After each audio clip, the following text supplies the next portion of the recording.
This is Dr. Dennis L. Waters Sr., and this is the I Will Restore podcast, and that I'm coming to you and talking with you about how it is that you can live your 4D life. 4D life is the life that is defined, first of all, is desire. And desire, when we speak of it, of course, we're speaking of it as something that is inside of you, something that originates from the inside of you. It is something that is defined. That means it's definite. It's written down in some kind of way. You have some kind of mental experience of it. That's what we mean by desire. It's really a spiritual experience of it, but it's also something that is written down, or you've made it concrete so that someone else can see it. It can be a vision board, it can be a written statement, it can be a business plan, it can be anything that you want it to be, so that it is conveyable to another individual. So that's what we mean when we speak of it as being definite. It is more than just an idea. It is something that becomes in some kind of tangible, prototypical way that you're able to talk about it. We'll get to that a little bit later, actually. Then it is divinely inspired. It's divinely inspired. Of course, whether you call it the Force, whether you call it God, whether you call it Allah, whatever you may call it, you can call it the no thing out of which everything comes forth into existence. Whatever you might call it, it is divinely inspired. And then it is lived on the fourth dimensional level as we speak of it. Lived on the fourth dimensional level. That means that we have the conscious mind, of course. When we speak of the conscious mind, oftentimes we're speaking of what we call the left side of the brain. Is a linear way of thinking. But on the subconscious mind, or the right side of the brain, there are patterns, there are connections that are made. There's a fellow called Carl Jung. He spoke of it as the collective unconscious, and said that the thing that we fear, the cave that we fear to enter, it will have control of our lives, and we will call it faith, F-A-T-E. It's not faith, F-A-I-T-H.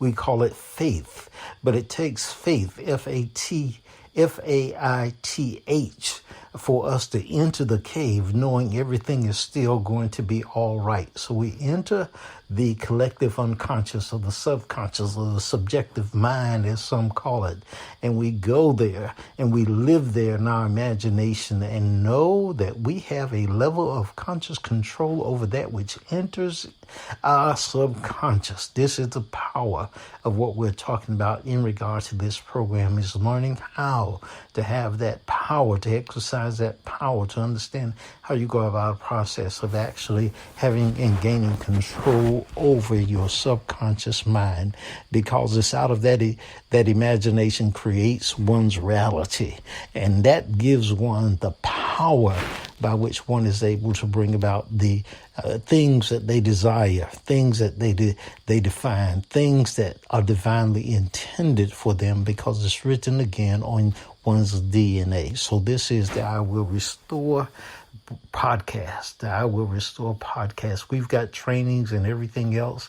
We've said that you can connect with us by sending us an email at info@iwillrestore.com. You could also send us an email at drdl Waters Senior, drdl Waters Senior at drdlwaterssenior.com. So listen to this music. It's called The Day of Inspiration. I just love it. It is a day of inspiration. Listen to this music. We'll come back and talk a little bit.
Inspiration, day of inspiration, day of inspiration. That's today.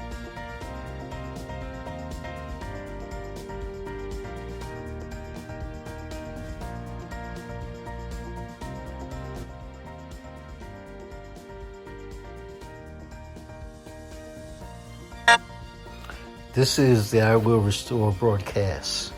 We are talking, as always, about how to live your 4D life. This is so powerful. For a large part of my life, I had in mind that there was something or somebody who was in control of my life.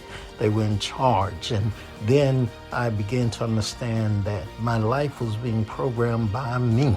My life was being programmed by me, but I was unconscious of what was really programming, how I was really programming my own life, how I was really programming my life, how I, capital I, was really programming my own life. And that's what we're hoping, that's what I'm expecting will take place with each individual that begins to really listen and pay attention to what is being said and also what is being seen. I began to look at movies and I began to understand what was taking place within movies. That's why we talk about mythology. Movies are often by individuals, and there's a hidden message. There's what you see, and then there's what you see. At the end of the movie, it is something, just like I just initially said, the cave that one fears to enter. It will have control over you. That's what we're talking about. We're not really talking about a cave, C-A-V-E, like a cave, like something that's in the ground or something like that, that's like a cavern or something like that. We're talking about the cave of one's mind, where the things that frighten oneself gets hidden there, and one is afraid to go in and investigate the causes of one's fears. One is afraid to go in and investigate the causes of one's fears, because there may be some triggers that are there that were planted there when we were children, and that's what it was for me.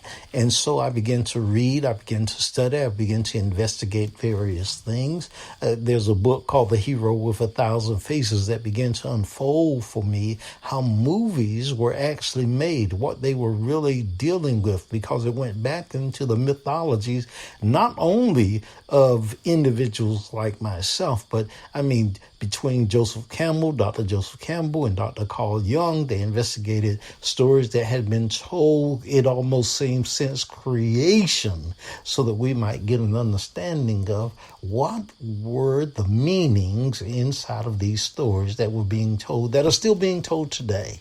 They're the same stories, from the story of Gilgamesh all the way down to the present day, the latest movies and everything that you see on television. You begin to look at and understand that some of the movies have the same plot.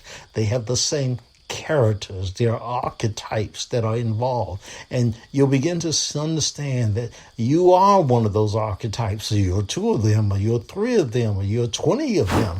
You have played the various archetypes at different times and periods of your life, and this is amazing discovery. And then to understand that, and then you can be intentional in regard to which person that you want to be in life. And there are other tools. So we talked about this tool of actually looking at and paying attention and beginning to see what the message is in those things that are coming. And at first, you might not have a clear grasp of something. And that's, again, why training is important. That's why getting a coach is important, because a coach can help you to identify what is your desire, how you make it definite, how you say that this is my goal, this is what I'm seeking to do, this is where I'm seeking to go, this is what I want to bring about as an end result of my being and doing, and this is what I want to have. All of those things, you make it definite in regard to that. And so you come up with a plan as to how you're going to go about bringing that about, because you are divinely inspired as to what it is that you're seeking to be, do, and have. Be, do, and have. Get those in order. Be first, do second, have last. And some people have in mind, well, I want to have. Well, having is something that follows being and doing and then having. That's how that works, really. Well, really, it is if you have and then you're not being, then you will be unhappy, miserable. And if you're miserable, then you'll make somebody else miserable as well. That often happens, that people get, but they're not happy with what they've got. And therefore, they must get something else, and they're not happy with what they got. And then it doesn't matter whether it's something inside of them. They may be looking for a particular feeling, but when they get that feeling, they're not happy with what they are feeling at that moment. And so they try to move it to another level, to another degree. And they keep on trying to do that using all kinds of things in order to do that, but they're still not happy. And as a result of that, they make others unhappy. But when you get happy first, when you get joyful first, you can be joyful, you can be happy, even if everybody else around you might be miserable. You can sit in space, as I call it, sit alone and not be by yourself. This is a wonderful experience in life. And so be first, do second, have last. And if you have last, then lasting will be all right. Lasting. Your having will last because it comes from the inside. It comes from the inside of you. And so this is a very powerful, powerful idea.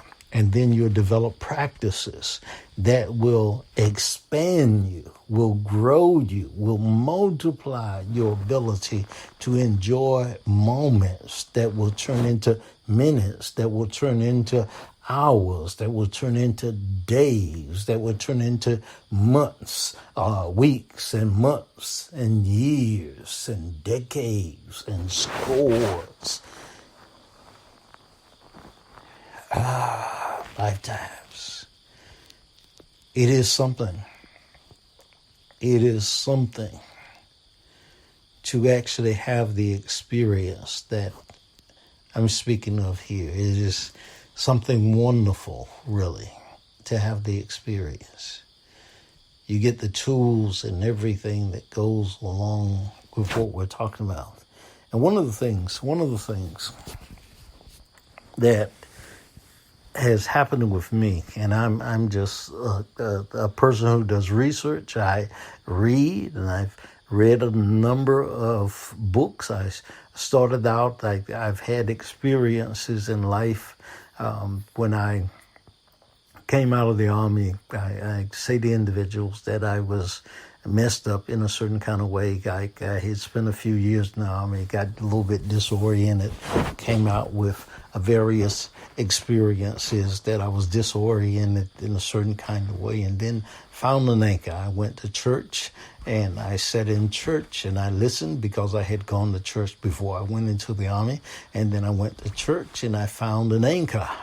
And we can call that anchor, you say the Christ, Jesus the Christ, found an anchor in regard to life. And then there were various other things that happened. And then I got my first job, and then I got my second job, and all kinds of things. I started reading the book. I tell individuals I read a book. I was reading the Bible, no question about that.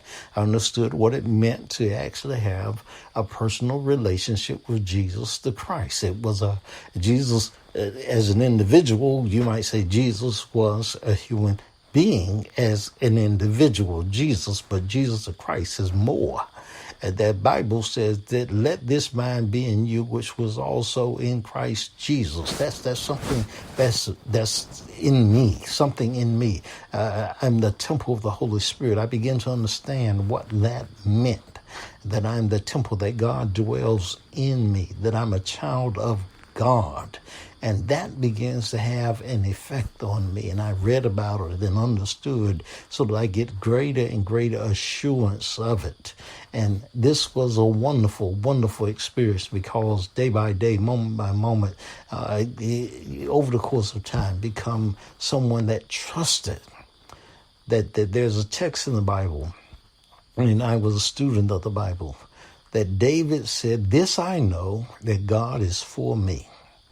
This I know, that God is for me." Think about that. How I thought about it, because David had an experience that David did some things that if he had done them today, he could have never been king. He could have never been president, because David was a character.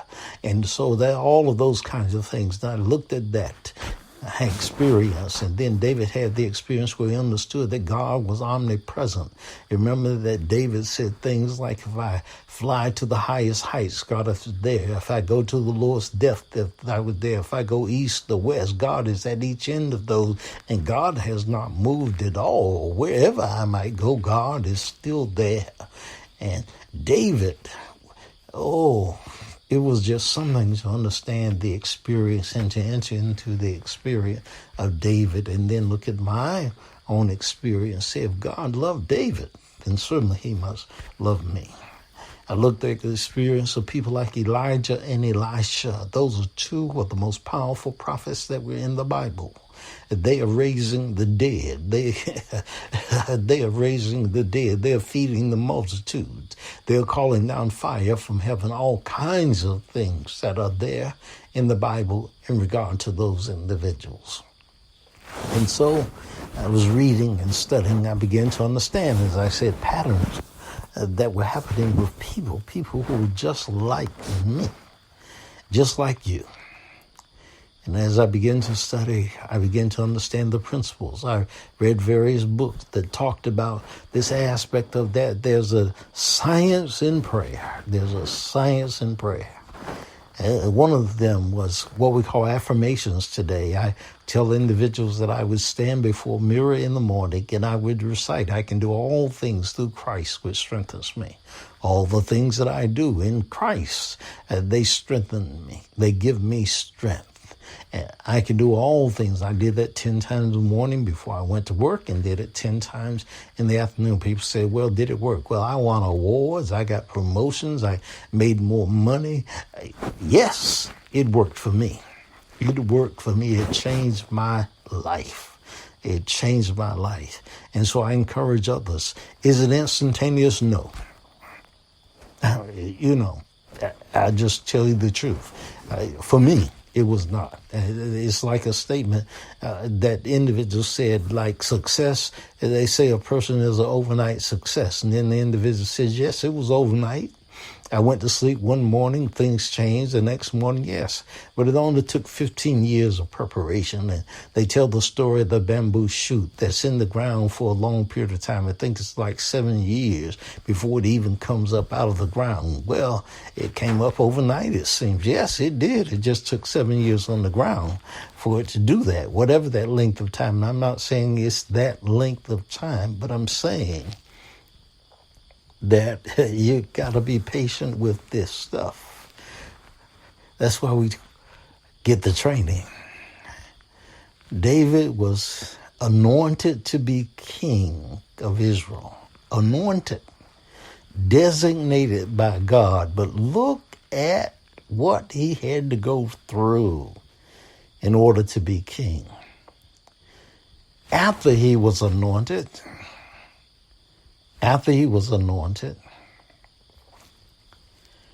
well, let's talk about him just for a moment. Remember that David had killed a lion and a bear.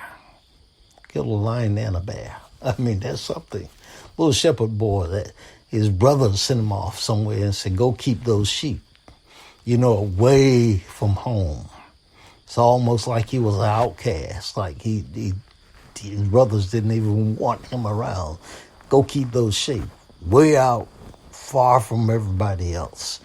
And actually, when they were having a party, they didn't even invite him to the party.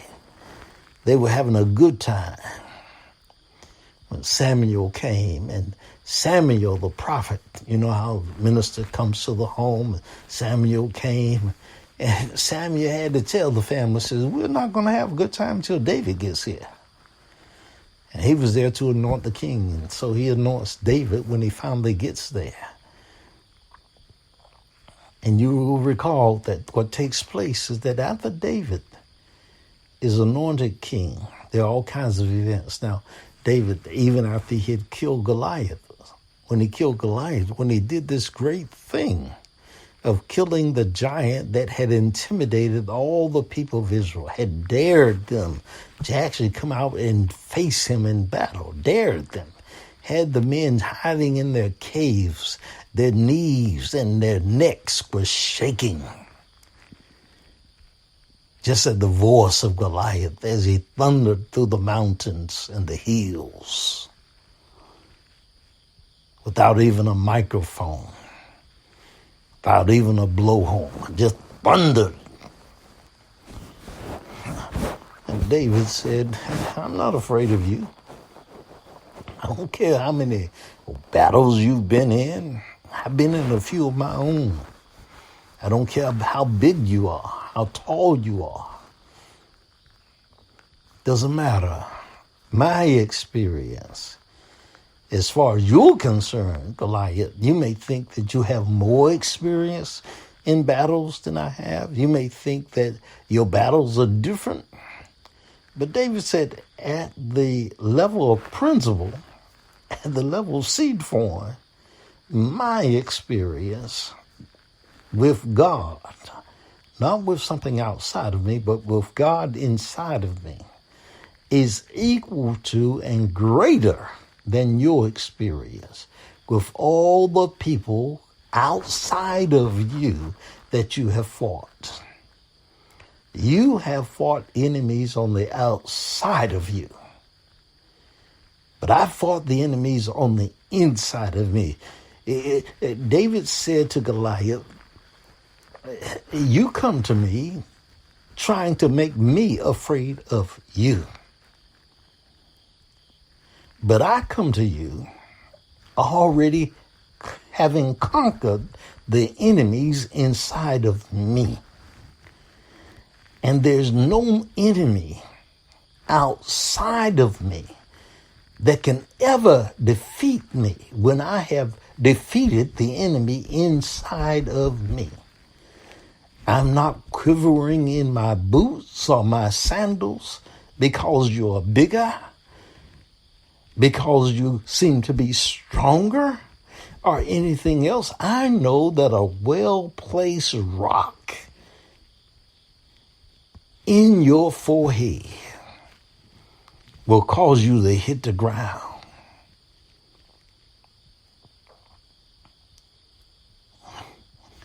That was David.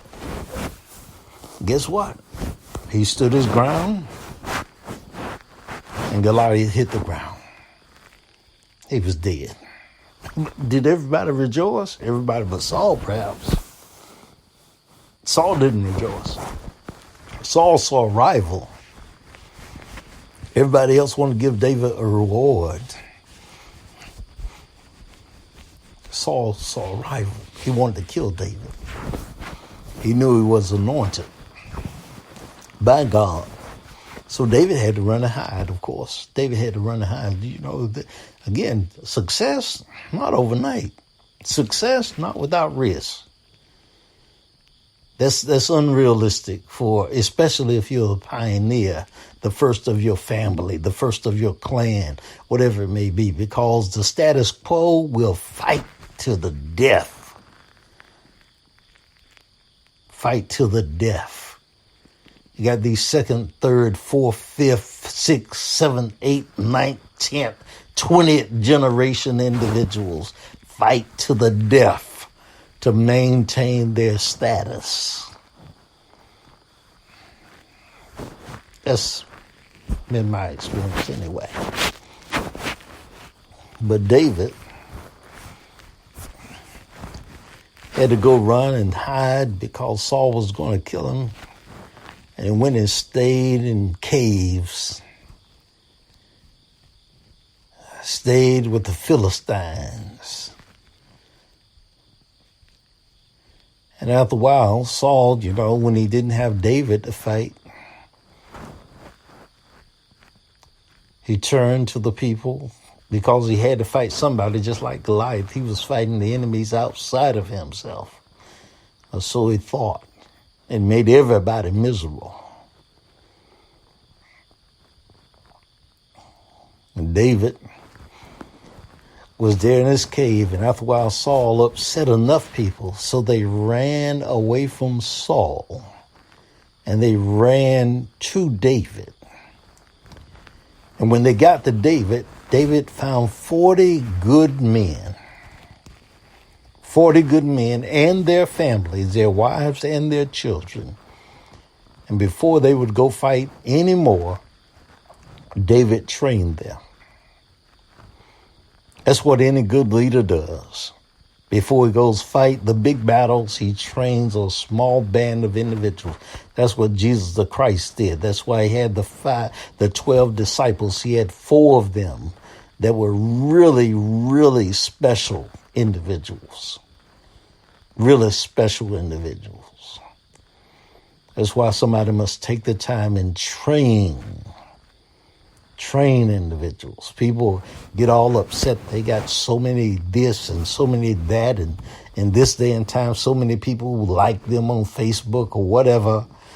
I read a book called The Training of the 12 by a fellow named Bruce, I believe it was. That thing changed my entire life. Changed my life. Actually, there were 2 books I read.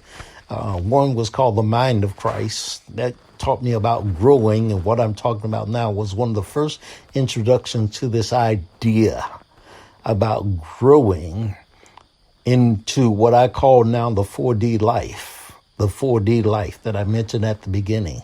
This is growing the mind of Christ. And that it just changed my whole idea about what it means to grow up into the full stature. And now I relate that to the aspect of whether you're talking about it from the standpoint of a Muslim standpoint, whether you're talking about it from a psychological standpoint, whether you're talking about it from a Christian standpoint, whether you're talking about it from a psychological standpoint, or a Hindu standpoint, whatever the standpoint may be, you're all talking about, we're all trying to get to the same end. Why did I say that? Because God is one. Hear, O Israel, the Lord is one. And I say at the top, there's just one.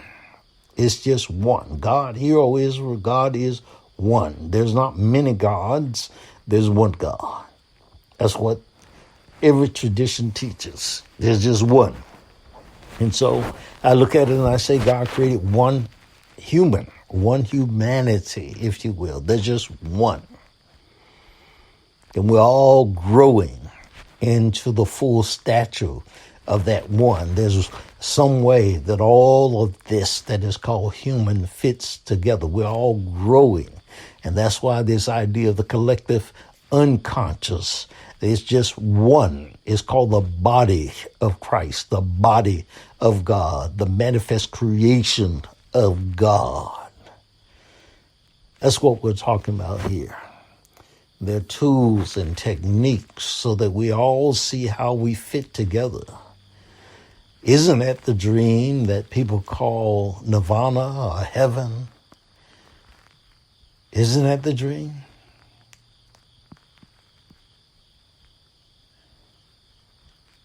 That we grow up into full maturity on every level. People would dream that study war no more. There'll be peace and plenty. Yes, it's a dream, and more of us need to have it. I tell people I used to sing a song when I was barefooted called I Got Shoes. What I discovered was that when I sung that song before, I would say, when I get to heaven, I'm going to put on my shoes, I'm going to shout all over God's heaven. Well, I got shoes. I'm still on the earth. What I discovered is that heaven is right here. The kingdom of heaven, the kingdom of spirit, is an experience that Spirit has intended that we would experience right here on this earth. It is a movement of conscious evolution for humanity. We're to grow up into the full stature, to become full humans, if you will, and realize our divinity, the light that is within us, the DNA of God. We are all children of the divine, all children of God. It's hidden in the text. Remember I said the cave. There's a symbol there. That which we think of as encrypted, hidden, unknown. Psalms 82 verse 6, ye are gods, and all of you are sons of the Most High. And that text was quoted by Jesus the Christ. He says, as your scriptures say. Then he said that text, you're gods and sons of the Most High. And the Bible said that day the people took up stones to kill him. And he asked him, why are you trying to kill me? Because I call God my Father. He made it personal. He was saying, I'm God's son. I'm God's child. He made it clear. I'm God's child. That's why I can do these works. I can of my own self do nothing. But God in me.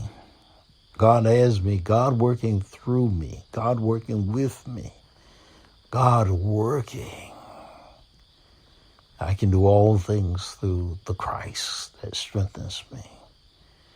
And how did you get there? We call it surrender, or being born again, turning over my will to the will of God.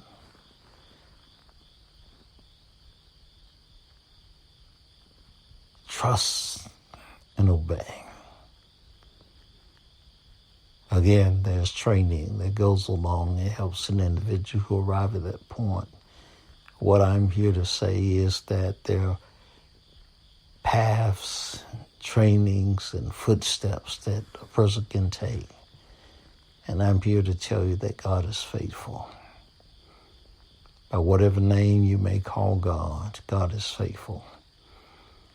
And when you have a set of steps, a methodology, a plan, the process you go through, you get to the point that you understand that 1 is followed by 2 and 2 is followed by 3. And you can have 10 steps, you can have 20 steps, and you learn to take 1 step at a time.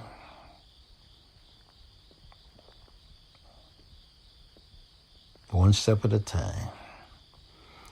That's what we teach, because you know if you take 1 step at a time, you'll get there. You'll get there. This is I Will Restore. We invite you. Listen to the next music. It's inspirational, motivational. God bless you. info@iwillrestore.com. DRDL Waters Senior at DRDL Waters Senior. Let us send you some material. Let's grow together.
D.R.D.L. Waters Sr. at drdlwaterssenior.com. Subscribe to the channel. Let's talk, let's grow, let's become all that we were intended to be. Let God shine through you.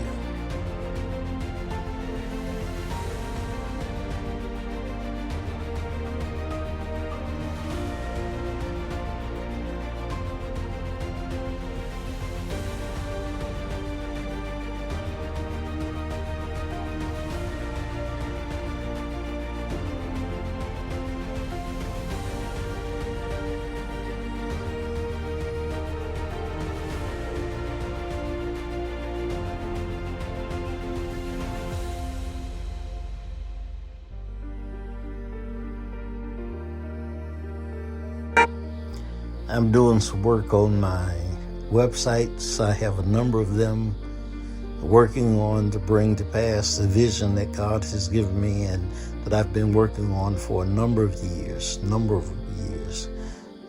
Had all kinds of level of success working with individuals in so many different areas. There's the iwillrestore.com website that we're working on. Got a new item there where we have the picture and individuals able to sign up for various things there, iwillrestore.com. Working on getting the podcasts in a proper way there at iTunes, and then also at speaker.com or Spreaker.com, Spreaker.com, and getting that set up correctly and being more faithful in regard to what we're doing there. And then also Real Coach. That's a new website we've got up, rel-coach.com, that we're going to put up material there. And then DRDL Waters Senior at .com, drdlwaterssenior.com, making sure we get that up as well. And then get the school up at SVPTLI, get our coaching programs in place so that we can train what we're calling Wakanda, W-A-T, Conda coaches as we get ready to see the Black Panther.